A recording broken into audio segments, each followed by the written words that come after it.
जय जिनेन्द्र।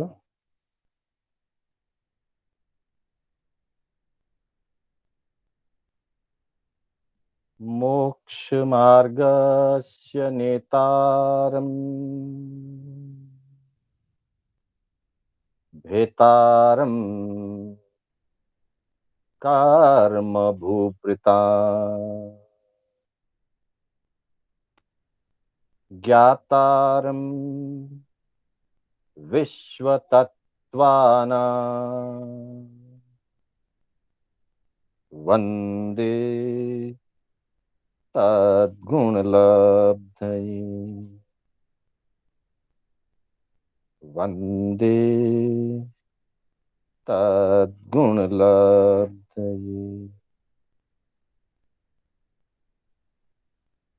अनंत उपकारी,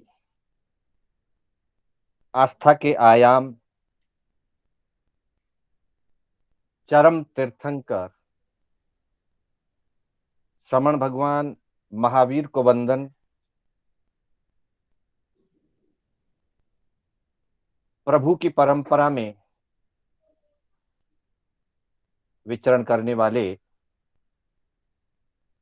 परम उपकारी समस्त चारित्र आत्माओं को वंदन। आत्मबंधुओं, सुशील माताओं एवं बहनों, श्री कर्नाटक जैन स्वाध्याय संघ एवं जयनगर संघ के तत्वावधान में आयोजित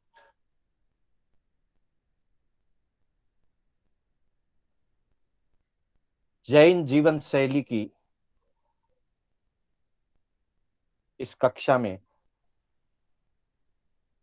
मैं शांतिलाल बोहरा आप सभी का हार्दिक स्वागत एवं अभिनंदन करता हूं। आत्मबंधुओं, अनेक वर्षों से जयनगर संघ की रविवारीय प्रातःकालीन कक्षा गतिमान है। सिर्फ व्यवस्था में परिवर्तन हुआ। जहां इतने वर्षों से हम संघ के स्थानक के प्रांगण में कक्षा करते आए, कुछ महीनों से देश काल की परिस्थितियों के अनुरूप हमारी यही कक्षा ऑनलाइन रूप में चल रही। गत रविवार को हमने इसी माध्यम से सामूहिक क्षमा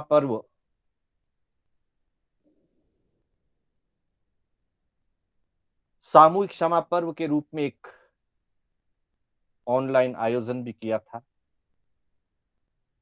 इसी कड़ी में आज की कक्षा जैन जीवन शैली, सुभाषित जीवन शैली। इसके पूर्व हमने जीवन शैली के अंतर्गत सुरक्षित जीवन शैली, सुव्यवस्थित जीवन शैली, सुसज्जित जीवन शैली, सुसंस्कारित जीवन शैली आदि अनेक विषयों का हमने अलग अलग अपेक्षाओं से, अलग अलग दृष्टिकोणों से ज्ञानी पुरुषों के बताए हुए नियमों और उपनियमों के अनुरूप हमारा जीवन कैसा होना चाहिए, हमारे जीवन में यत्ना का,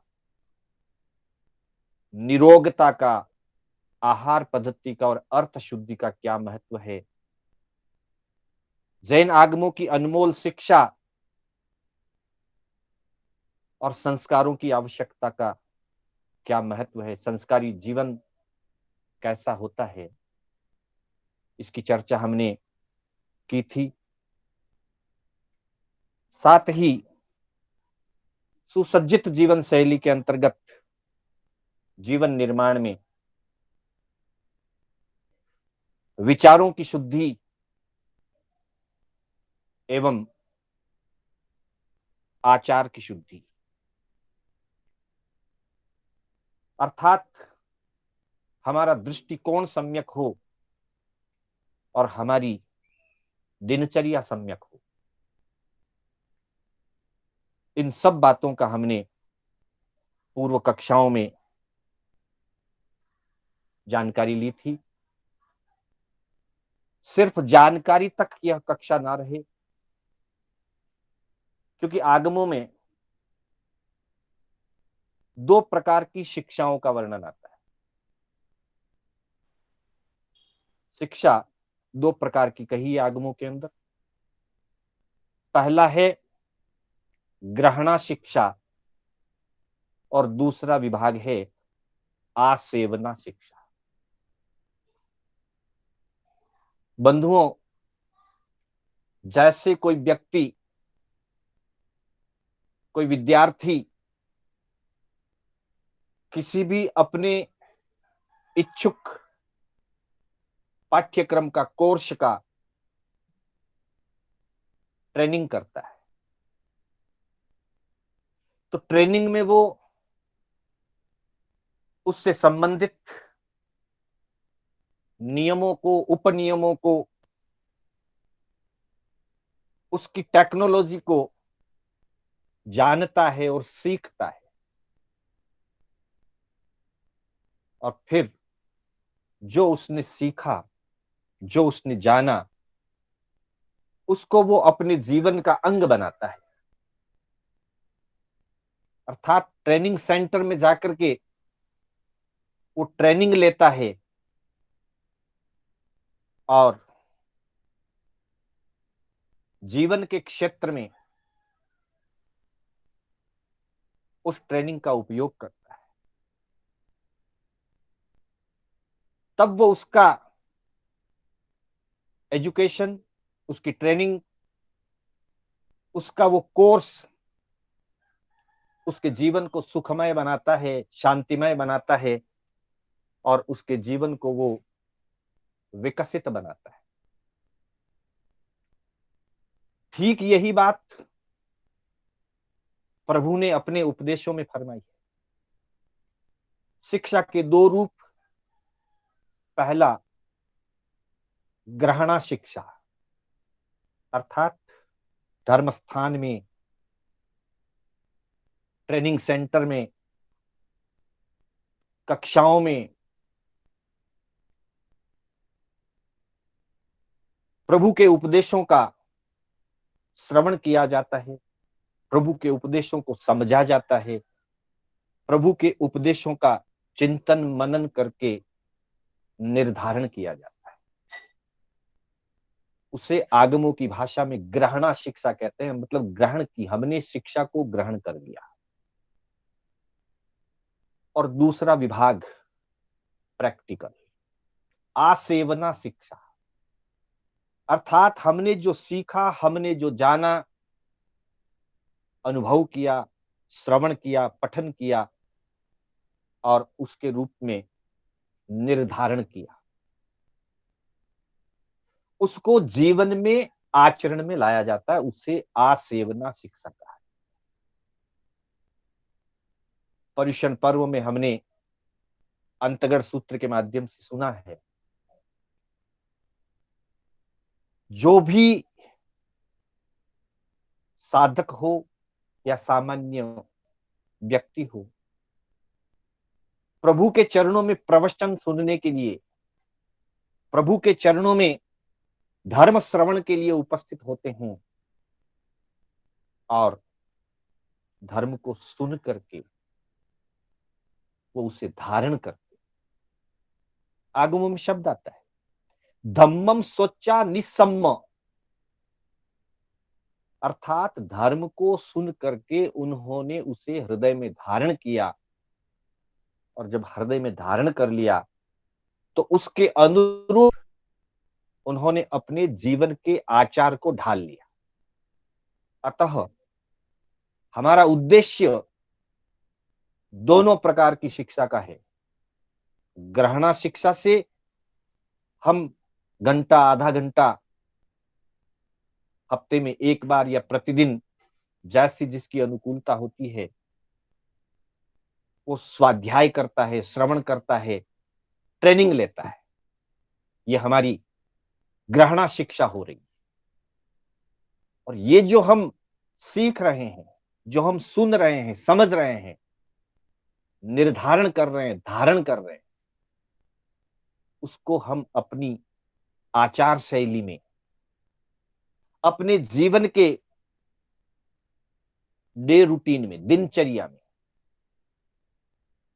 इसको शामिल करेंगे, तब यह शिक्षा हमारे लिए आसेवना शिक्षा हो जाएगी। तब वह हमारी जीवन शैली बनेगी। सुनने या समझने से जीवन शैली नहीं बनती है। सुन करके और समझ करके निर्धारण किया जा सकता है, ग्रहणा शिक्षा हो सकती है। लेकिन जैसे प्रभु ने फरमाया है, सोचा जानई कल्याणम, सोचा जानई पावगम, उभयम पी जानई सोचा, जम सेयम तम समायरे। अर्थात सुन करके कल्याण के मार्ग को जानना, सुन करके पाप के मार्ग को पहचानना, समझना, और सुन करके जब दोनों मार्ग समझ लिए जाते हैं, जम सेयम तम समायरे, जो आत्महितकर है, जो संसार के सभी जीवों के लिए साताकारी है, उसका आचरण करे, उसके अनुसार जीवन को चलाए। अर्थात वो शैली, वो जीवन जैन जीवन शैली के अंतर्गत आएगा। तो इस कड़ी में हम आज सुभाषित जीवन शैली की चर्चा करेंगे। जीवन में भाषा का बहुत बड़ा महत्व है। भाषा जीवन व्यवहार का, एक व्यक्ति से दूसरे व्यक्ति को जोड़ने का, एक समाज से दूसरे समाज को जोड़ने का, एक राष्ट्र से दूसरे जोड़ने का, विचारों के आदान प्रदान का सशक्त माध्यम है भाषा। जो व्यक्ति बोल नहीं सकता है अथवा कोई व्यक्ति सुन नहीं सकता है, उसका जीवन अधूरा होता है। वो बहुत बड़ा खालीपन महसूस करता है। किसी की बातों को अच्छी तरह से वो सुन करके समझ नहीं पाता अगर वो गूंगा है, बहरा है अगर, और अगर वो गूंगा है तो वो अपने भावों को सही ढंग से दूसरों को प्रेषित नहीं कर सकता, दूसरों को वो अपनी मन की बात व्यवस्थित रूप से बता नहीं सकता। उनको भाषा के महत्व का पता चलता है कि भाषा कितनी महत्वपूर्ण होती है, बोली जीवन का कितना महत्वपूर्ण अंग है, और जिसे सुनने का और बोलने का, अर्थात जिसको श्रोतेंद्रिय बल प्राण भी व्यवस्थित मिला है और वचन बल प्राण या भाषा बल प्राण भी जिसको सुव्यवस्थित मिला है, कभी कभी प्रमाद के कारण या महत्व नहीं समझने के कारण जिनको प्राप्त हुआ है वो इसके महत्व को या उसकी कीमत को जान नहीं पाते, और तब भाषा में विवेक नहीं रह जाता है। तब भाषित सुभाषित नहीं होता है। बोलना अलग बात है और सुभाषित अलग बात। बोलते तो सब है, पर सबकी भाषा या सबकी वाणी अमृत वाणी नहीं हो सकती, सबकी वाणी सुभाषित वाणी नहीं। सुभाषित वाणी का मतलब यह है कि जो भी हम बोलें, पहली बात हमारी भाषा सुंदर होनी चाहिए, अर्थात रेस्पेक्टिव लैंग्वेज हो। भाषा में ओछे शब्दों का प्रयोग ना हो, भाषा में अविवेक ना हो, भाषा चुभती हुई ना हो, और उस भाषा से भला हो, किसी का हित हो, हितकारी भाषा हो, सीमित बोला जाए लेकिन हितकारी बोला जाए। जब हित मित वचनों का प्रयोग होता है, सुंदर रूप से होता है, आदर पूर्वक होता है, रेस्पेक्टिव लैंग्वेज में जब कोई व्यक्ति बात करता है और प्रसन्नता पूर्वक बात करता है, तब उसकी बात सुभाषित होती है। भाषित सामान्य भाषा से नहीं काम चलता है, मर्जी आए जैसे बोलने से काम नहीं चलता है। सुव्यवस्थित सुभाषित जीवन होना चाहिए, भाषा का विवेक, सुभाषित वचन। और फिर श्रावक जी का वचन व्यवहार कैसा होना चाहिए, श्रावक कैसे बोले, क्या नहीं बोले, इन सारी बातों का अगर जीवन में ध्यान रखा जाए तब वह जीवन सुभाषित जीवन होता है। तो सुभाषित जीवन के लिए प्रभु ने 10वें कालिक सूत्र में महत्वपूर्ण दिशा निर्देश फरमाया। भाषा का विवेक कैसा होना चाहिए, उसके लिए प्रभु ने हमें आगम में हितकारी शिक्षा दी। 10वें कालिक सूत्र में कहा है कि भाषा का विवेक होना चाहिए, और तब प्रभु फरमाते हैं चौनम खलु भाषाणम, चौनम खलु भाषाणम परिसंख्याय पन्नवम, दुन्नम तु विनयम सिक्खे, दो न भाषेज्य सव्वसो। अगली स्लाइड में आप पढ़ सकेंगे इसको। चौनम खलु भाषाणम परिसंख्याय पन्नवम, दुन्नम तु विनयम सिक्खे, दो न भाषेज्य सव्वसो। अर्थात भाषा के संबंध में भगवान ने सबसे पहली गाथा 10वें कालिक सूत्र के 7वें अध्याय की पहली गाथा,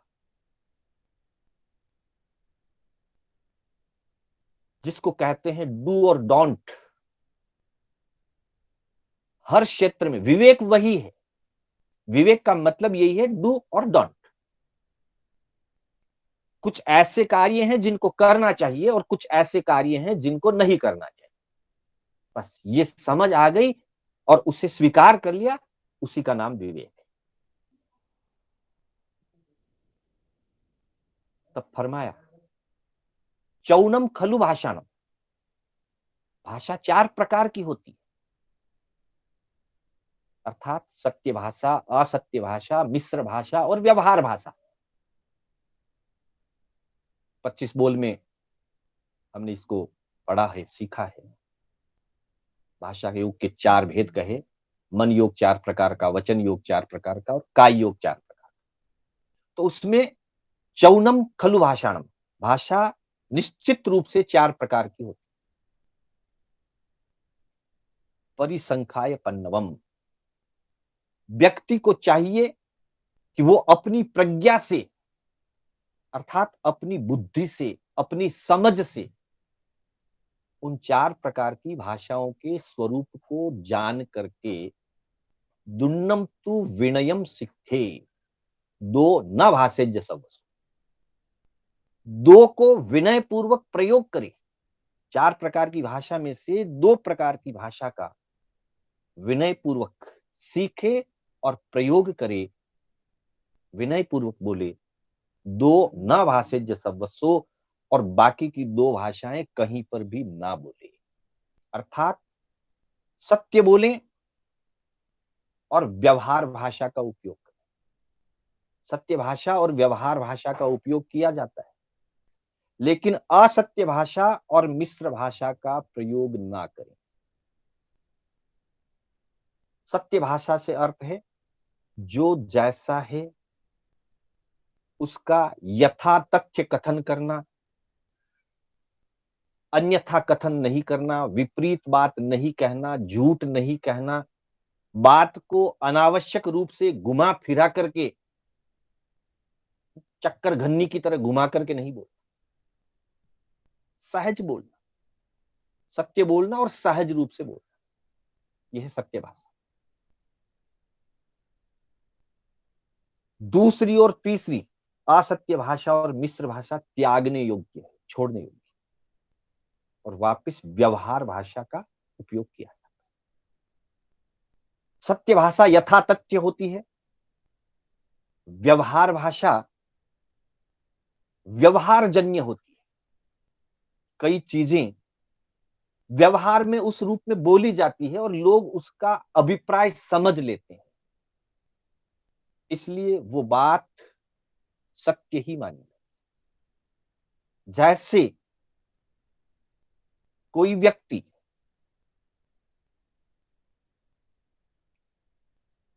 गेहूं पिसाने के लिए जा रहा है और उससे पूछते हैं कहां जा रहे हो, बोलता है आटा पिसाने के लिए जा रहा हूं। भाई आटा है तो पिसाना क्या, लेकिन ये व्यवहार भाषा है। जब कोई व्यक्ति कहे कि मैं आटा पिसाने जा रहा हूं तो समझ लेना चाहिए वो गेहूं पिसाने के लिए जा रहा है, और वो समझ लिया जाता है। कोई उसको ये नहीं कहते कि तुम झूठ क्यों बोल रहे हो, कहां है आटा, तुम तो गेहूं पिसाने के लिए जा रहे हो। ऐसा आर्ग्यूमेंट नहीं होता, ये व्यवहार भाषा। व्यक्ति यात्रा करता है, मंजिल पर पहुंचता है, और जैसे ही वो अपने स्टेशन पर पहुंचता है और बोलता है बैंगलोर आ गया, बैंगलोर तो वही था, न आया न गया। आए तो हम हैं, अपनी गाड़ी से हम पहुंचे हैं, बैंगलोर हमारे नजदीक नहीं आए, हम चल करके आए, हम गाड़ी से आए। लेकिन ये व्यवहार भाषा है, व्यवहार में ऐसी बात कही जाती है उसको सत्य माना जाता है। और कई जगह व्यवहार सापेक्ष बात ही की जाती है। अंतगढ़ सूत्र में अनिक सेन आदि 6 कुमारों को, जो वास्तव में देवकी रानी के वसुदेव के पुत्र थे, दुनिया नहीं जानती थी, स्वयं माता पिता नहीं जानते थे, वो बालक नहीं जानते थे, लेकिन परमात्मा तो जानते थे। पर भगवान ने भी जब वर्णन किया तो अपनी देशना में यही फरमाया कि अनिक सेन आदि 6 भाई भद्दिलपुर के निवासी थे, नाग गाथापति और सुलसा के अंगजात थे। ये कैसे कह दिया, वो तो देवकी के पुत्र थे, सुलसा के पुत्र नहीं थे। परंतु व्यवहार में दुनिया के सामने वही चीज थी और उसी को सत्य माना जा रहा था, किसी का उसमें उद्देश्य नहीं था गलत बताने का। तब भगवान ने भी उसी व्यवहार को सामने रखते हुए व्यवहार भाषा का ही प्रयोग किया। जब वास्तविकता को कहने की जरूरत महसूस हुई तब देवकी को उन्होंने बताया कि वो तुम्हारे पुत्र हैं, सुलसा के नहीं। जब पर्टिकुलर आवश्यकता हुई तब बताया, उसके पहले तक व्यवहार भाषा का उपयोग किया। स्वयं 6 मुनिराज जब 2-2 करके वहां पहुंचते हैं और लास्ट संघाड़े से जब देवकी पूछती है तो वो अपना परिचय देते हैं कि हम बद्दिलपुर नगरी के निवासी हैं, हम नाग गाथापति और सुलसा के अंगजात मुनि थे, पंच महाव्रतधारी थे, असत्य का भाषण नहीं कर सकते, पर वास्तविकता ये नहीं थी। तो व्यवहार के ज्ञान में जो ध्यान में आता है उसके अनुसार कथन करना भी व्यवहार भाषा है, और जो व्यवहार के अंदर प्रचलित शब्दावली है वो भी व्यवहार भाषा है। उस भाषा में, उस बात में किसी को कष्ट पहुंचाना या गलत इंफॉर्मेशन देना, ऐसा इंटेंशन नहीं होता है। जहां गलत इंफॉर्मेशन देने का इंटेंशन होता है वहां असत्य भाषा होती है या मिश्र भाषा होती है। बात को सच्ची झूठी को मिला करके कह दिया, अथवा पूरी की पूरी झूठ बात कह दी, और इंटेंशन यही है कि अगले को सही इंफॉर्मेशन ना मिले, रॉन्ग इंफॉर्मेशन मिले, मिसगाइड करना है। तब वो भाषा असत्य भाषा हो जाती है, कभी कभी मिश्र भाषा हो जाती है। तो प्रभु ने फरमा दिया कि 4 प्रकार की भाषा में से नहीं,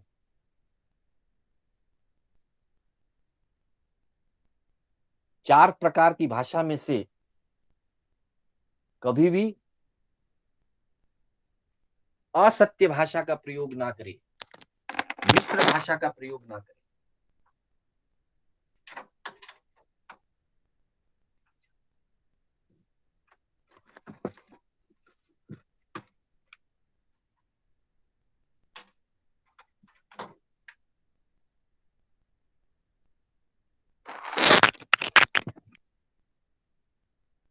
तो बंधुओं, इस प्रकार से हम देख सकते हैं प्रभु ने 7वें अध्याय की पहली 10वें कालिक सूत्र की 7वें अध्ययन की पहली गाथा में ही भाषा के संबंध में विवेक करने को कह दिया कि कौन सा रूप भाषा के व्यवहार में स्वीकार है और कौन सा रूप भाषा के व्यवहार में स्वीकार नहीं है। पहले जो 4 भेद हैं भाषा के, उनमें से वर्गीकरण करके बता दिया। सत्य भाषा और व्यवहार भाषा बोलना उचित है, मिश्र भाषा और असत्य भाषा बोलना अनुचित है, उसका त्याग कर दे। 2 न भाषेज्य शब्दसु, कहीं पर भी उन 2 भाषाओं का प्रयोग ना करें। उसके बाद में मान लीजिए सत्य भाषा ही बोल रहे हैं, व्यवहार भाषा ही बोल रहे हैं, लेकिन हमारे व्यवहार में एक बात चल पड़ी कि सत्य हमेशा कड़वा होता है। बंधुओं, ये बात ठीक नहीं है। सत्य कड़वा क्यों होगा? सत्य तो मीठा होना चाहिए। बोलने का अगर हमारा तरीका गलत हो, अहंकार के वशीभूत बोल रहे हैं, उत्तेजना पूर्वक बोल रहे हैं, आवेशपूर्ण बोल रहे हैं, तब वो कड़वा हो सकता है, कठोर हो सकता है। अन्यथा सत्य कभी कटु नहीं होता। इसलिए 2 बातों को दिमाग से निकाल दें। पहली बात, कभी ऐसा सोचे नहीं, ऐसा माने नहीं कि सत्य कड़वा होता है।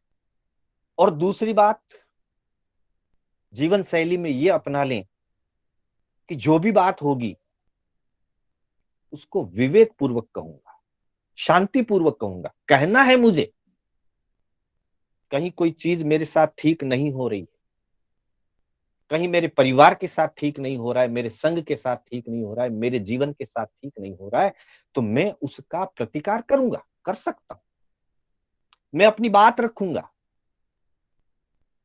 लेकिन मैं अपनी बात शांतिपूर्वक रखूंगा, विवेक पूर्वक रखूंगा, सुभाषित शब्दों में रखूंगा। तब वो बात सत्य होगी और मृदु होगी, कटु नहीं होगी। बस हम अपने लहजे को बदल और अपनी सोच को बदल। जब सोच बदल जाएगी तो लहजा भी बदल जाएगा, और सोच और लहजा बदलते ही वाणी मीठी हो जाएगी। इसलिए इसी अध्याय में 11वीं 12वीं गाथाओं में ये बात बताई।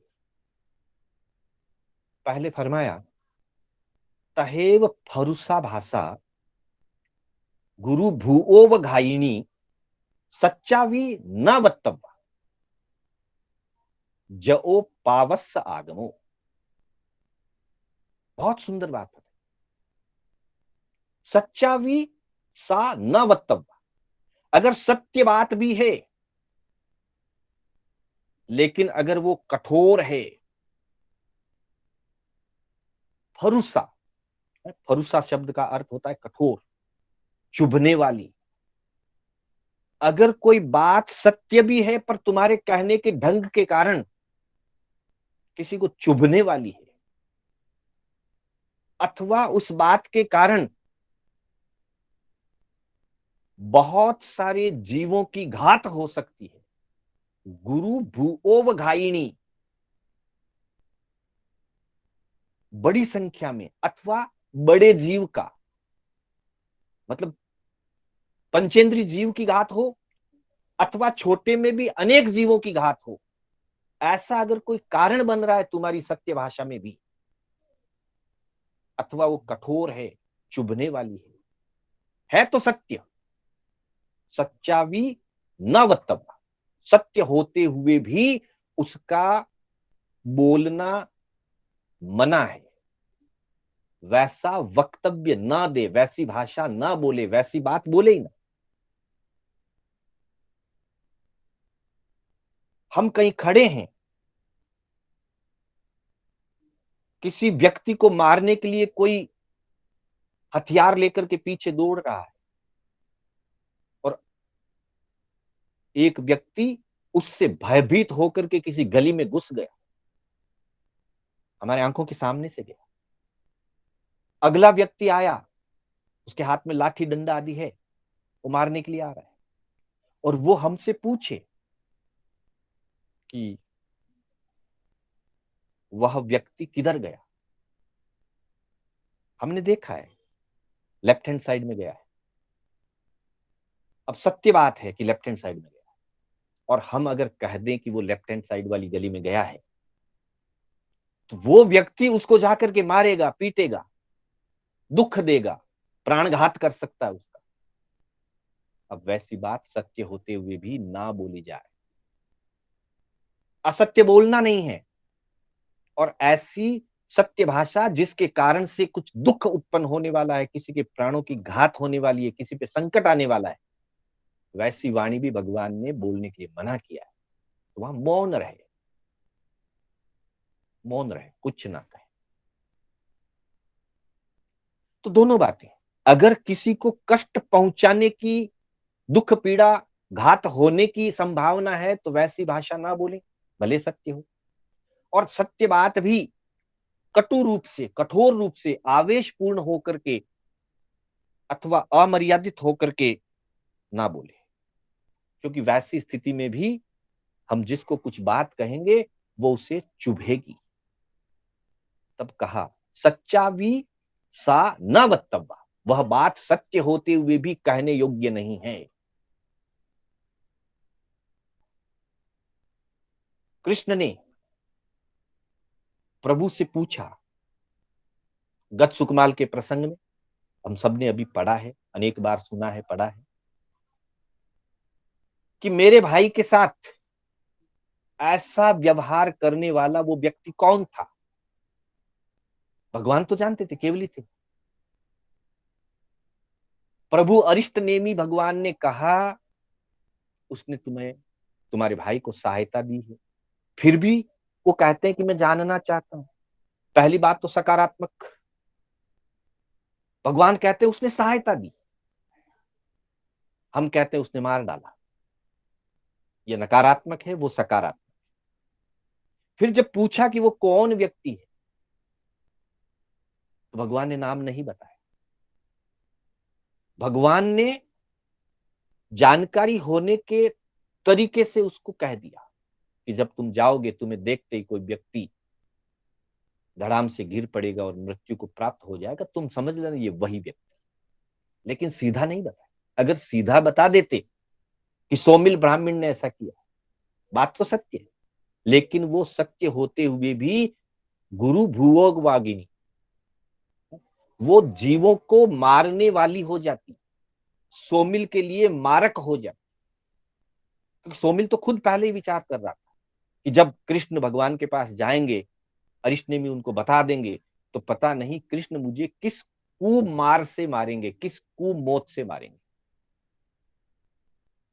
अगर कृष्ण को प्रभु बता देते तो कृष्ण सीधा उस व्यक्ति को पकड़ने के लिए, मारने पीटने के लिए, सजा देने के लिए अपने सैनिकों को भेजता। पर भगवान ने ऐसा नहीं कहा। अर्थात जो बात कष्ट पीड़ा दुखदायक है, उस बात को ना कहे, क्योंकि वो पाप के आगमन का कारण बनती है। जो पावस्सा आगमन, अगर वैसी भाषा का प्रयोग करते हैं कठोर वाणी बोलते हैं, किसी को चुभने वाली वाणी बोलते हैं, अथवा ऐसी कोई बात किसी को बताते हैं जिससे बहुत सारे जीवों की या बड़े त्रस पंचेंद्रिय जीवों की घात होने की संभावना रहती है, वैसी वाणी ना बोले, क्योंकि वो वाणी पाप कर्म के आगमन का कारण है। और पाप कर्म के आगमन वाली बात हम अपने जीवन में ना बोले। इतना ही नहीं, अगली गाथा में फरमाए, तहेव काणम काणेति पंडगम पंडगेति वा वाहियम वावी रोगिति तेनम चोरेति नो वही। कोई व्यक्ति एक आंख से काना है, कोई व्यक्ति नपुंसक है,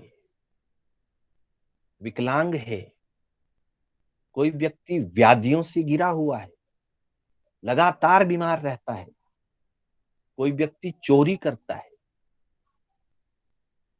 चोर कर्म करता है, प्रभु कहते हैं उसको वैसा ना कहे। तहेव काणम काणेति, काणे को काना ना कहे। पंडक यानी नपुंसक, नपुंसक को नपुंसक ना कहे।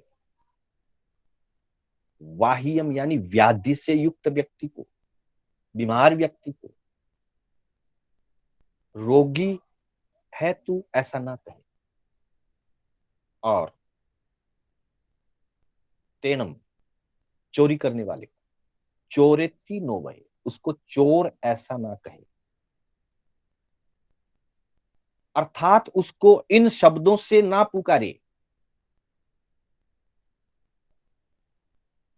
चोर कहकर के उसको संबोधित ना करे, नपुंसक कहकर के संबोधित ना करे, काणे व्यक्ति को काना कहकर के या अंधे व्यक्ति को अंधा कहकर के संबोधित ना करे। ये भारतीय संस्कृति है। यहां अगर कोई व्यक्ति जन्म से अंध है या बाद में भी अंध हो जाता है, दोनों आंखों से अगर कोई अंध हो जाता है, उस व्यक्ति को अंधा नहीं कहते, सूरदास कहते हैं। क्या बात है। अंधे व्यक्ति को भी सम्मान पूर्वक सूरदास जी कहा जाता है। अरे ओ अंधे इधर आओ, नहीं, सूरदास जी थोड़ा मार्ग छोड़ो। ये भाषा, भाषा कैसी होनी चाहिए। एक बार की बात है, एक नगर में राजा की सवारी निकल रही थी। मार्ग के अंदर आगे बीचों बीच में एक व्यक्ति बैठा था, थोड़ी उम्र वाला था और आंखों से ज्योतिहीन था, दृष्टिहीन था। तब एक सैनिक गया और सैनिक ने कड़क करके कहा, अरे वो अंधे, राजा की सवारी आ रही, हटो यहां से। उसने कहा मैं नहीं हटूंगा, तुम अपने राजा से कह दो जाकर। वो नहीं हटा। इसने सोचा कि इतनी छोटी बात राजा से क्या कहें, सेनापति से कह देते हैं। सेनापति से कहा। सेनापति आता है, कहता है देखो राजा की सवारी आ रही है, डिस्टर्ब मत करो और मेहरबानी करके यहां से उठ जाओ, अगर नहीं उठे तो कार्रवाई होगी। उसने कहा मैं नहीं उठूंगा, जाओ अपने राजा को भेज, अपने वरिष्ठ को भेज, मैं नहीं उठूंगा। फिर मंत्री आता है, फिर राजा भी आता है। जब राजा आता है, राजा कहता है महाराज आप कहें तो मैं अपना मार्ग बदल लूं, मुझे आगे जाना है, और अगर आपको कष्ट ना होता हो तो थोड़ा सा मार्ग कृपा करके छोड़ दीजिए।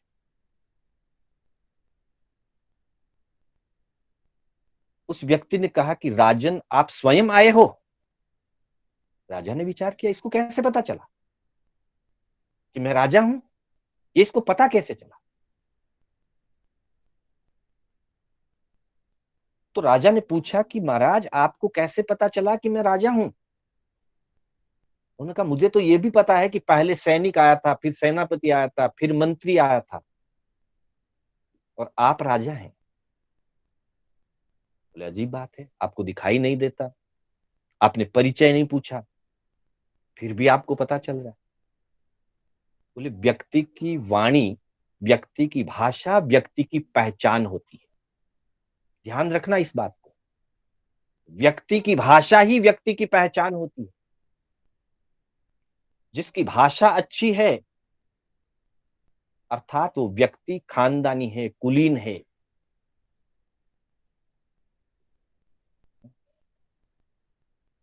और जिसकी भाषाहीन है, कटु कठोर शब्द बोलता है, ओछी वाणी बोलता है, गाली गलौज के शब्दों को बोलता है, तो समझ लेना चाहिए व्यक्ति कुलीन नहीं है, खानदानी नहीं है।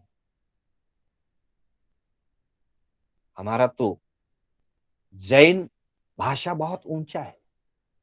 यहां तो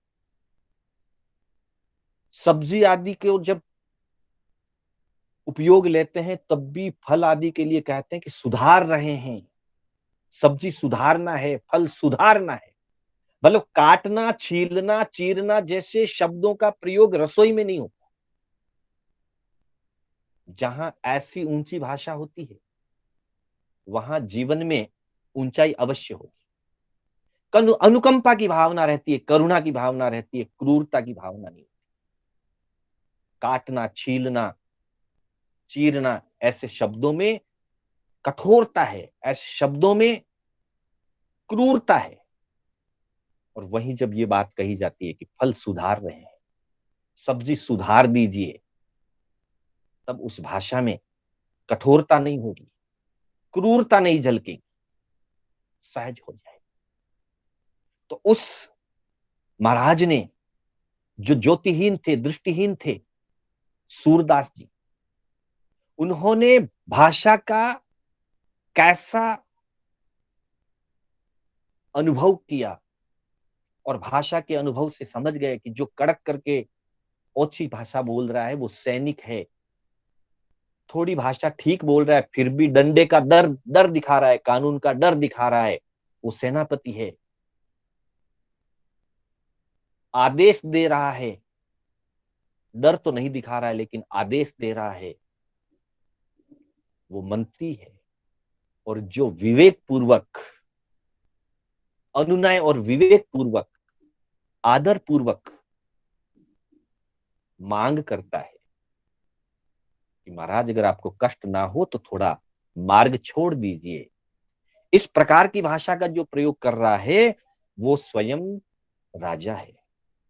इस तरह से उन्होंने समझ लिया भाषा से।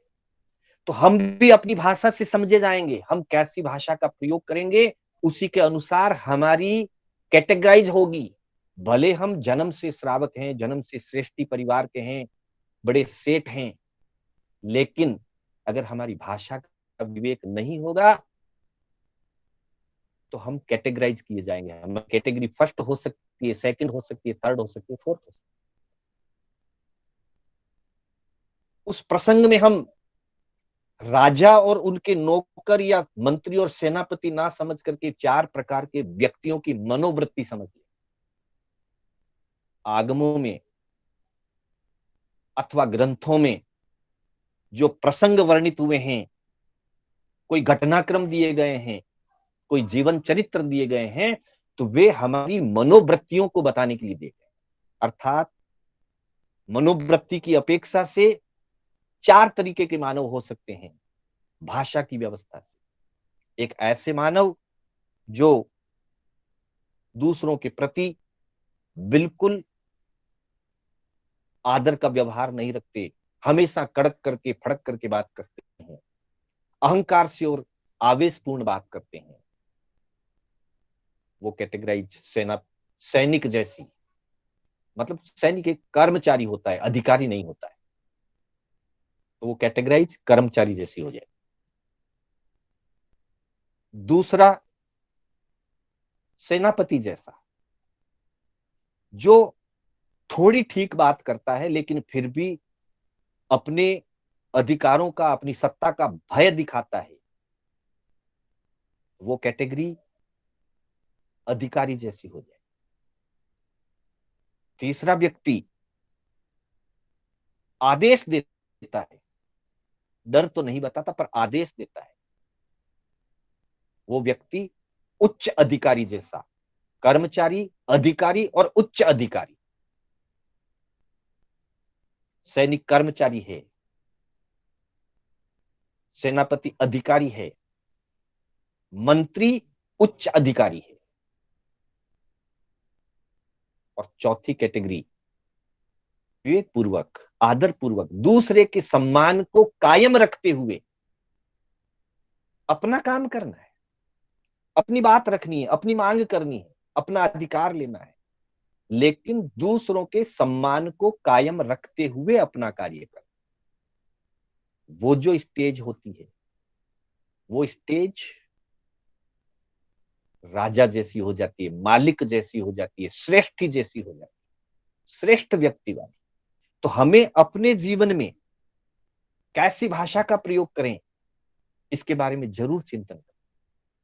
अन्यथा हम सोच सकते हैं, हम भले अपने आप को कितना बड़ा समझते हैं, बड़े होंगे भी, लेकिन दुनिया के लोग जिनके साथ हमारा व्यवहार होता है, जिसके साथ हमारी वार्तालाप होती है, वे लोग हमें अपनी भाषा के व्यवहार के अनुसार ही कैटेगराइज करेंगे।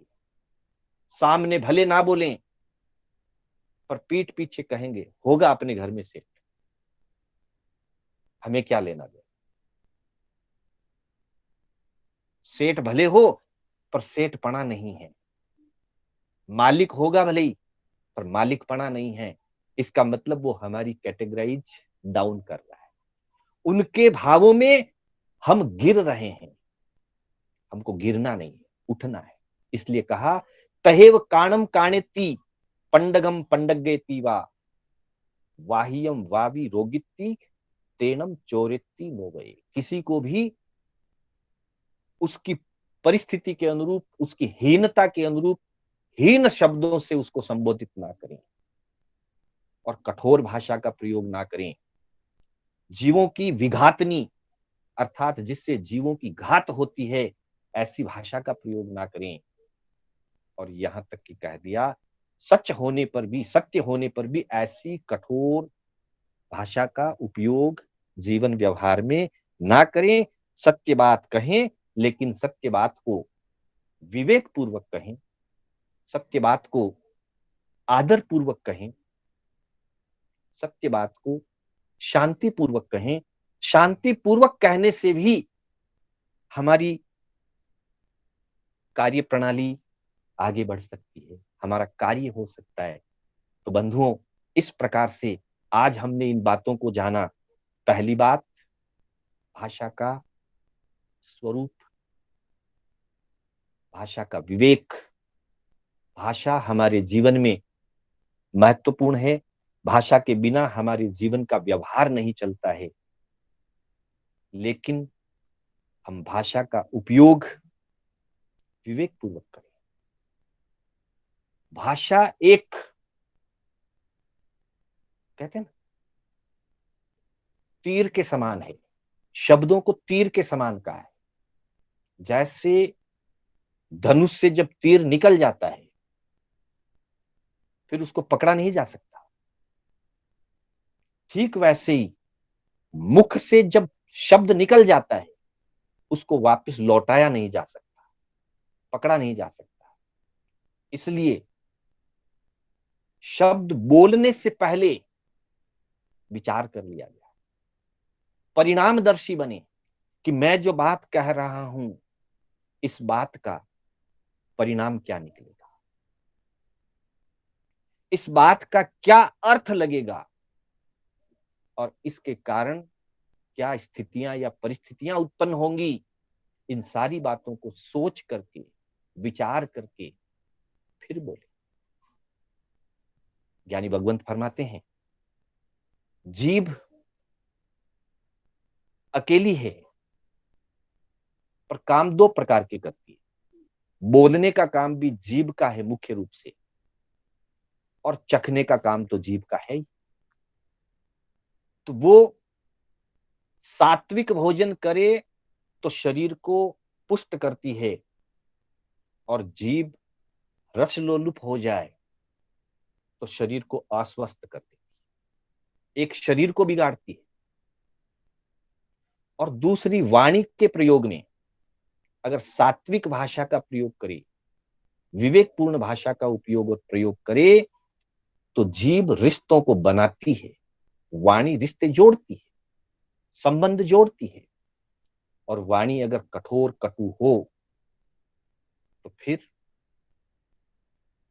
वो संबंधों को तोड़ती है, अर्थात वो शरीर को भी पुष्ट भी बना सकती है और रोगी भी बना सकती है। लोलुपता से शरीर रोगी बनता है और सात्विकता से शरीर निरोग बनता है। वैसे ही जीभ वाणी के माध्यम से संबंधों को जोड़ भी सकती है और संबंधों को तोड़ भी सकती है। मृदु वाणी से, आदरणीय भाषा से, विवेकपूर्ण भाषा से संबंध जुड़ते हैं, संबंध मजबूत होते हैं, संबंधों में ओजस्विता और तेजस्विता। और वहीं पर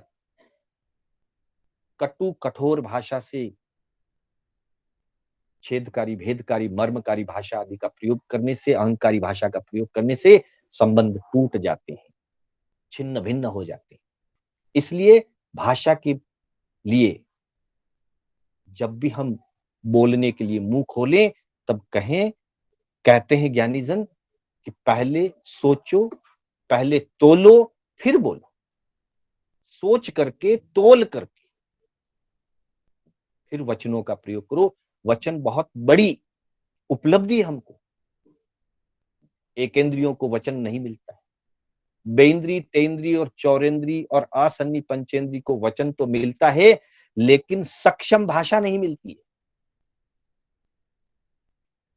तिर्यंच पंचेंद्री को सक्षम भाषा मिलती है, लेकिन वे चिंतन पूर्वक भाषा का प्रयोग नहीं कर सकते। मनुष्य अपनी भाषा का चिंतन मनन पूर्वक प्रयोग कर सकता है। तो हमें मन और वाणी मिली है, ये प्रकृति का हमें बहुत बड़ा उपहार है। हमारे पुण्यों से प्रकृति ने हमको बहुत बड़ा उपहार दिया है। इस उपहार का, इस कीमती रत्न का हम सही, उचित समय, देश काल आदि देख करके इसका प्रयोग करें, अन्यथा मौन रहना सबसे ज्यादा ठीक है। इसी के साथ हम आज की कक्षा को विराम देंगे। इसके संबंध में और भी कुछ बिंदु बाकी हैं। भाषा विवेक की बात आज हुई, सुभाषित और मीठी वाणी, श्रावक जी का वचन व्यवहार आदि, इनकी चर्चा हम आगामी कक्षा में जरूर करेंगे। पुनः मैं शांतिलाल बोहरा आप सभी का हार्दिक आभार व्यक्त करते हुए, मेरे द्वारा बोलने में कोई स्खलना हुई हो अथवा कोई जिनाज्ञा विपरीत कथन हुआ हो तो उसके लिए